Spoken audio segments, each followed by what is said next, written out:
Assalamualaikum warahmatullahi wabarakatuh. Selamat datang kembali di channel Pen Invasion, channel yang menyuguhkan video cerita bergambar seputar misteri. Simak terus video dari kami.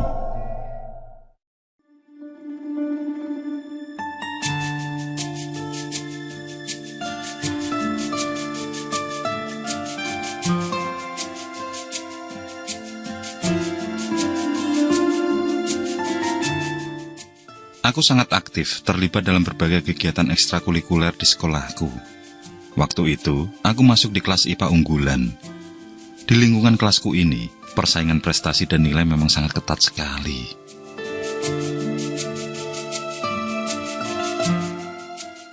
Aku mengikuti kegiatan ekstrakurikuler renang, paskibraka, klub bahasa Inggris, dan tentu saja pramuka. Guru-guru mengenalku dengan cukup baik, karena meskipun aku sedikit bengal, nilai-nilai dan prestasiku selalu bisa dipertanggungjawabkan, sehingga catatan dari guru BK bisa termaafkan.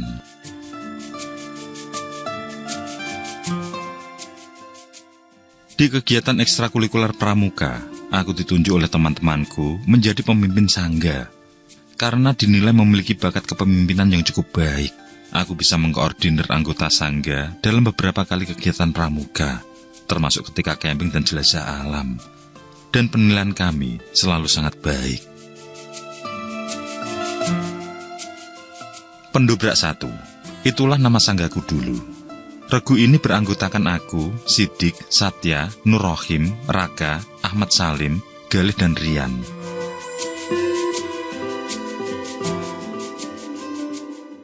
Ketika rapat penentuan ketua sangga waktu itu, mereka langsung kompak menunjuk nama aku.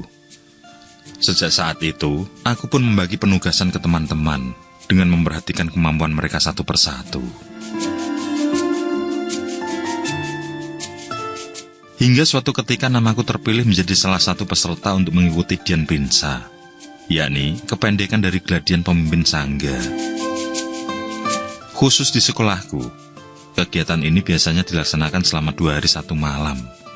Dalam kegiatan ini, para pimpinan sangga akan dibekali dengan materi kepemimpinan, ketangkasan, hiking, dan tentu saja satu kegiatan pamungkas yang paling menantang, yaitu jurit malam.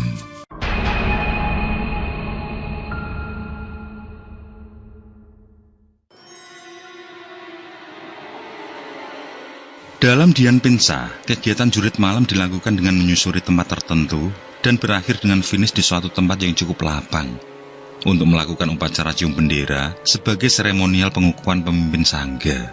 Kegiatan ini merupakan kegiatan yang paling ditunggu-tunggu para pemberani dan menjadi kegiatan yang paling dihindari bagi para penakut.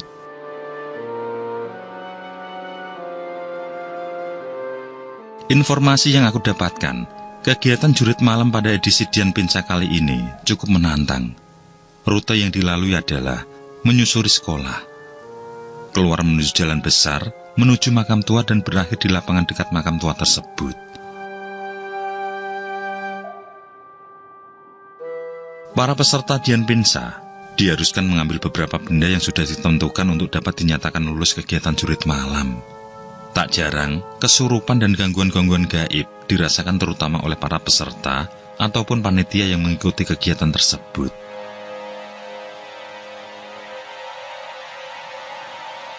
Singkat cerita, beberapa hari kemudian pengumuman kegiatan Dian Pinsa pun ditempelkan di mading sekolah. Daftar peserta juga dicantumkan dalam pengumuman itu. Ada sekitar 25 orang peserta yang ikut, dengan 14 laki-laki dan 11 perempuan.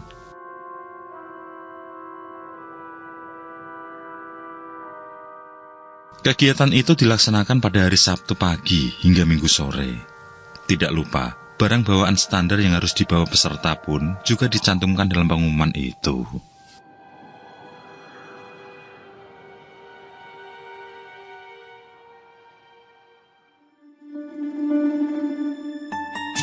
Sabtu pagi, aku dan Andi sudah sampai di gerbang sekolah ketika Pandu berjalan tergopoh-gopoh turun dari angkot, masuk sekolah dan meletakkan barang-barang di masjid sekolah.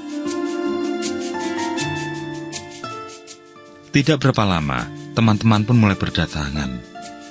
Tepat pukul 10 pagi, panitia memanggil para peserta untuk briefing dan memulai kegiatan. Semua diawali dengan pembagian kelompok untuk membagi tenda. Aku sendiri satu tenda dengan Pandu, Andi, Dimas, Viko, dan Yuda.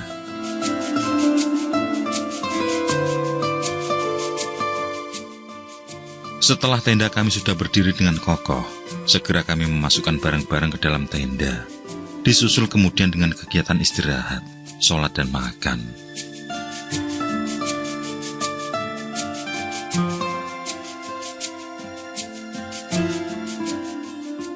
Kegiatan selanjutnya adalah materi kelas berupa kepemimpinan yang diberikan oleh salah satu kakak pembina. Jujur saja, aku tidak terlalu memperhatikan materi itu, tapi lebih asik memandang sekitar. Hingga sorot mataku mengarah pada kucing hitam yang sedang berkelahi di atas pagar sekolah.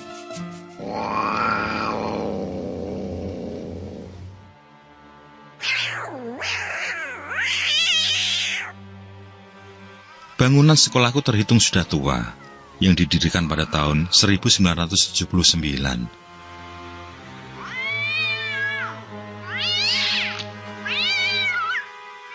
Sebagian bangunan kelas 11 dan 12 sudah direnovasi, namun untuk kelas 10 masih mempertahankan bangunan yang lama. Kesan horor tentu saja terasa, apalagi bangunan toilet kelas 10 juga belum sempat direnovasi. Pada keadaan siang hari pun, hawa pengap dan suasana agak gelap menghiasi ruangan toilet tersebut. Banyak siswa berusaha menghindarinya dengan memilih toilet kelas 11 atau 12 meski agak jauh.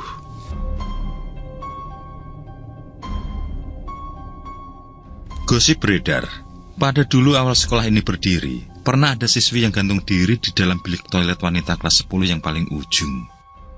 Siswi tersebut gantung diri karena sudah tidak tahan lagi dengan kondisi keluarganya yang kacau. Beberapa siswi yang nekat memakai toilet lama tersebut mengaku hawa pengap dan tidak nyaman sangat terasa saat mereka memasuki area toilet tersebut.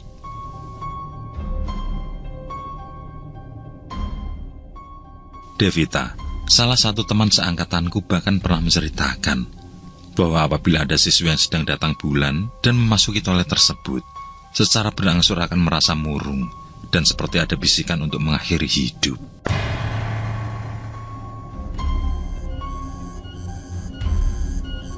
Hari pun mulai beranjak gelap. Setelah materi kepemimpinan dan praktek lapangan selesai, tibalah waktunya bersih-bersih sore hari dan isoma malam. Aku dan kawan-kawan mandi bergantian.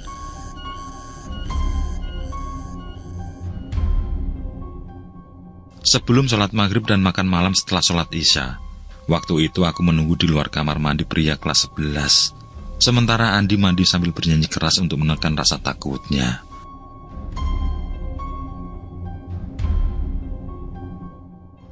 Dan berulang kali dia bertanya, apakah aku masih di luar? Dan aku menjawab beberapa kali.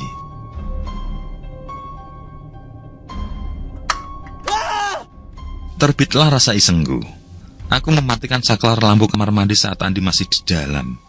Langsung saja, Andi menjerit dan mengomel padaku. Karena dia bilang belum selesai keramas, aku pun menertawainya.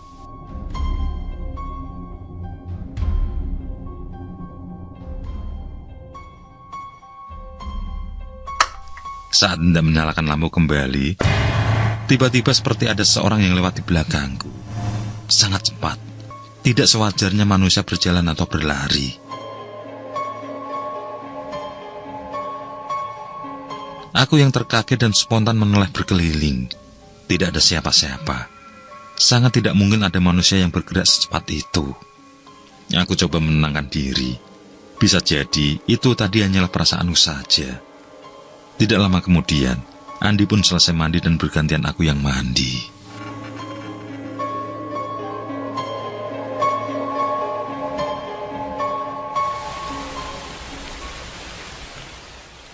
Menjelang pukul 8 malam, hujan gerimis pun turun.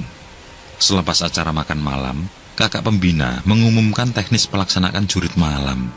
Pada intinya, kami akan berjalan satu persatu mengelilingi koridor sekolah dari kelas 10 hingga kelas 12.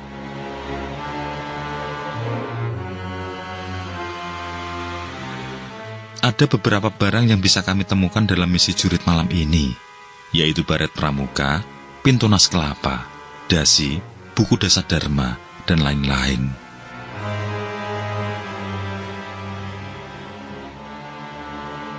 Setiap barang yang kami temukan akan bernilai tambah di tempat finish. Kami memiliki waktu maksimal 30 menit di dalam area sekolah, sebelum nantinya keluar area sekolah, menuju pemakaman tua dan sampai di tanah lapang di belakangnya. Kegiatan jurit malam dimulai pukul 11 malam. Hampir semua lampu sekolah dimatikan. Aku mendapat urutan ketiga dalam kegiatan ini. Kedua temanku yaitu Arya dan Firman sudah berjalan terlebih dahulu. Aku teringat pesan ibuku. Jika acara jurit malam biasanya para peserta akan ditakut-takuti dari pihak panitia untuk menguji mental para peserta. Ibu berkata, jika kamu ditakut-takuti dengan setan, tendang dan pukul saja. Kalau dia kesakitan, berarti cuma panitia atau kakak pembina. Kalau tembus ketika dipukul dan bisa menghilang, barulah kamu lari.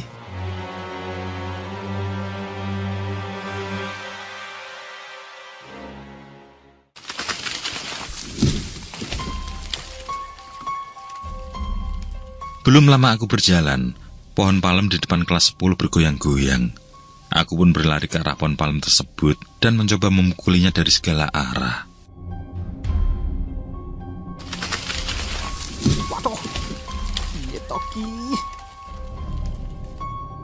Terdengar suara mengadu dari sela-sela rumpun palem tersebut. Aku pun minta maaf setelah mengetahui ternyata itu adalah Mas Hari, salah satu panitia dan pinsa yang ditugaskan di situ.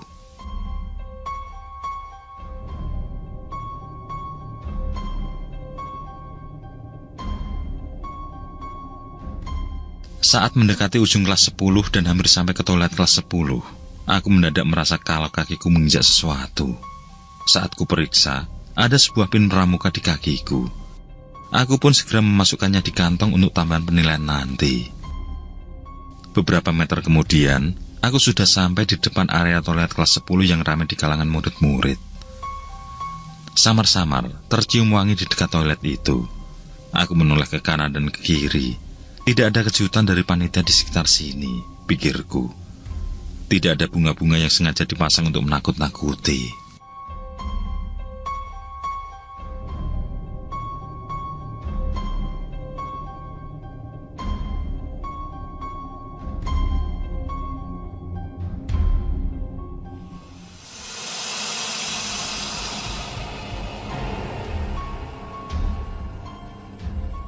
Dalam rasa penasaranku itu, aku dikejutkan dengan asap tipis yang muncul dari dalam lorong toilet, dan lama-kelamaan membentuk sepotong kepala wanita. Kepala itu posisinya digantung terbalik dengan rambut terjuntai ke bawah, dengan muka hancur dan rahang yang patah.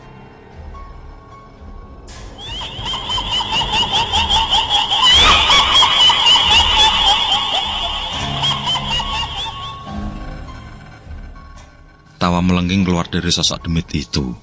Tanpa pikir panjang, aku pontang-panting lari meninggalkan area toilet itu. Karena sadar betul hampir tidak mungkin panitia membuat kejutan seperti itu.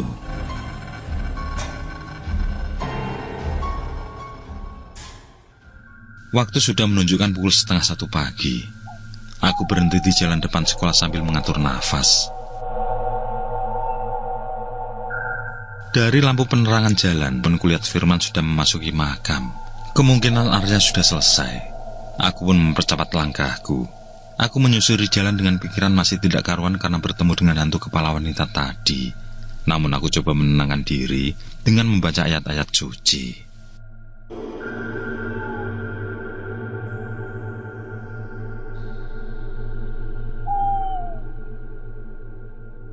Sekitar 10 menit kemudian, aku sudah sampai di gerbang makam desa yang cukup luas, dan sebetulnya cukup terawat dibandingkan makam-makam desa lain.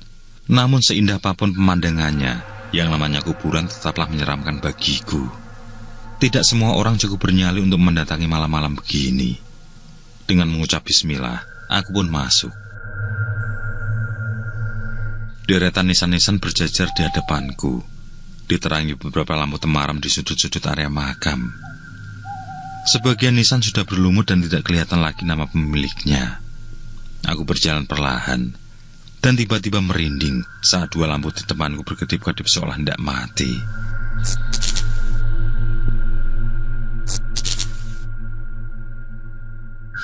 Aku melangkah dengan hati-hati karena tanah area makam ini sangat licin setelah hujan tadi.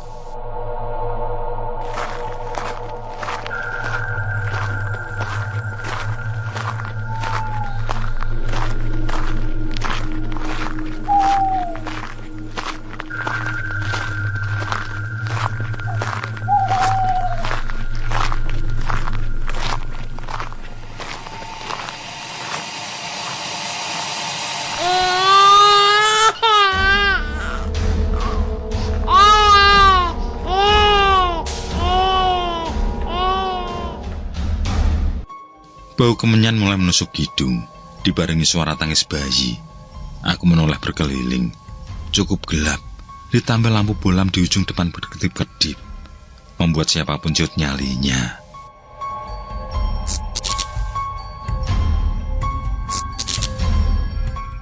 Dalam keremangan malam itu, aku tidak melihat adanya makam baru, dan tidak ada bekas bakaran kemenyan yang baru juga. Aku makin merinding. Kembali aku melafalkan ayat-ayat suci. Dan tidak lama kemudian, bau kemenyan dan tangis itu pun sayup-sayup mulai menghilang.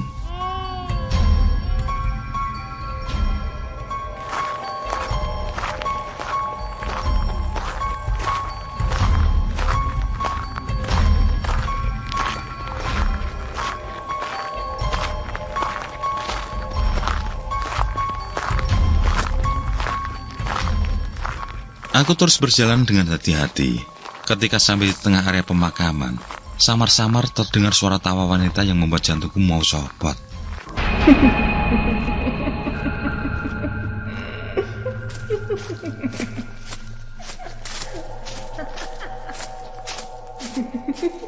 Tertawanya pelan dengan nada yang rendah, namun terdengar menakutkan. Semampu mungkin aku mencoba untuk tidak menghiraukannya dan mempercepat langkah. Tiba-tiba, aku mendengar suara benda jatuh di atas genteng di salah satu bangunan rumah makam di belakangku.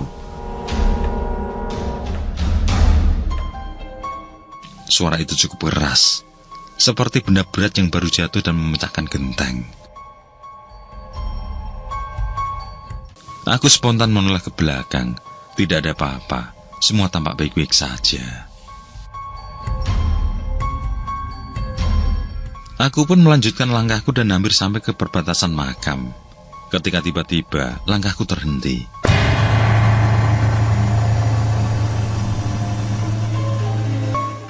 Ada sosok pocong yang berdiri di ujung area makam sebelah kiri. Sosok itu berdiri melayang tanpa menyentuh tanah dan menatapku. Mukanya sangat hancur dengan belatung di mana-mana. Sebagian wajahnya bahkan tinggal tersisa tulang saja. Aku berteriak kencang dan langsung berlari pontang-panting sampai jatuh terpeleset beberapa kali dan kepalaku sempat terbentur nisan. Namun aku tidak peduli dan terus berlari menuju lapangan.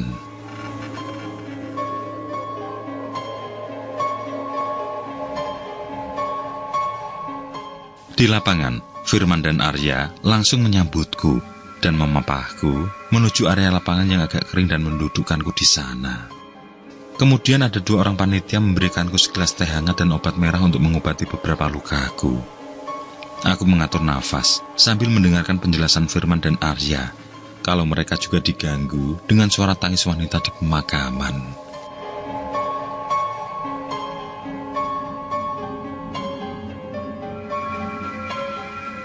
Dan panitia pun mengakui kalau suara tangis wanita itu berasal dari speaker yang dipasang di salah satu area makam.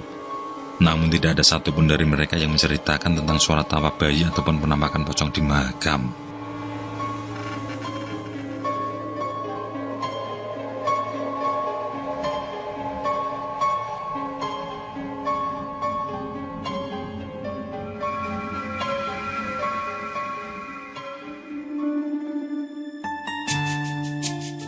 Satu persatu, semua peserta pun berdatangan.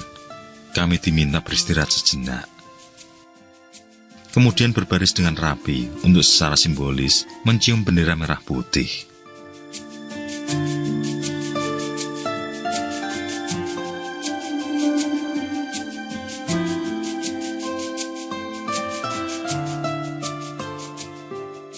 Sejak malam itu, kami dinyatakan sudah lulus kegiatan Dian Pinsa. Ada 3 orang yang tidak lulus, yaitu Ocha, Andi, dan Rini. Ocha merasa sangat ketakutan ketika hendak melewati area toilet kelas 10 dan lari berbalik ke arah menuju tempat start. Andi tidak lulus karena merasa sangat ketakutan ketika hendak memasuki area makam. Sedangkan Rini gagal karena berbalik arah ketika diganggu dengan rekaman suara tangis wanita di dalam makam.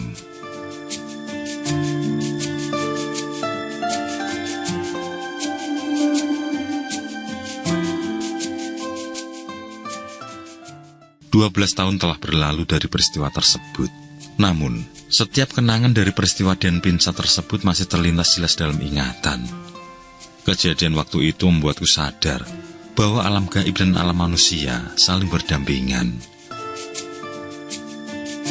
Hidup di tempat yang sama, namun dengan dimensi yang berbeda. Sudah menjadi sifat setan untuk menjerumuskan manusia ke dalam kesesatan dan ketakutan.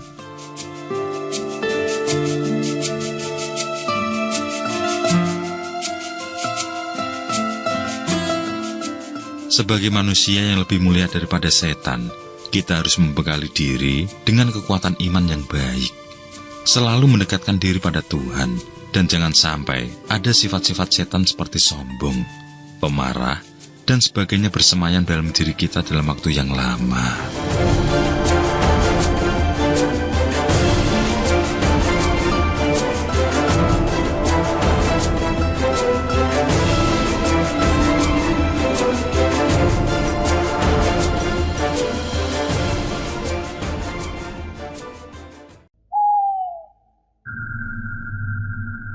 Oke, terima kasih. Semoga kawan-kawan terhibur, dan untuk ke depan, semoga channel ini bisa lebih baik lagi. Akhirul kalam, wassalamualaikum warahmatullahi wabarakatuh.